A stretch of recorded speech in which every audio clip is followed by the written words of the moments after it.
Minister Blair, will you swear on a religious document? The first of more than half a dozen Liberal cabinet ministers expected to take the stand this week. Emergency Preparedness Minister Bill Blair defended the government's use of the Emergencies Act. People were living in a state of fearfulness and intimidation. The act gave authorities sweeping powers to shut down the 3-week occupation of downtown Ottawa and to prevent border blockades from returning in different provinces. Blair says he saw a clear connection between it all, especially as police resources were stretched in different directions. We had to resolve the whole situation, and failure to do so failure to resolve in Ottawa would have resulted just continue to like whack-a-mole, chasing border blockades from one point of entry to another. Blair says it was the border closures and how those cut off essential goods and services that in his mind constituted a national emergency. The impact that it was having, not just economically, but on people, on families. Though by the time the act came into force, police had dismantled those border blockades.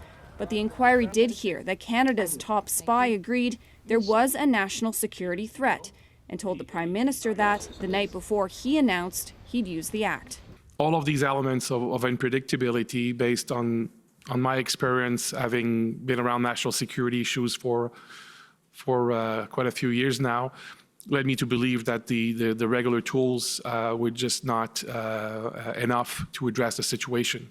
The inquiry had already heard that CSIS did not see this as a threat to national security, according to its own criteria. But then the head of CSIS testified he learned the Emergencies Act uses a broader definition of a threat. And from what he observed, the bar had been met. We know the Act fairly well, of the CSIS Act. That was not familiar with the details of the Emergencies Act. Marina, there is just lots of anticipation for this week's inquiry. Witnesses, can you walk us through it? Yeah, in the coming days, the public will hear from those who ultimately made the decision to invoke the act. We're going to hear from more top cabinet ministers.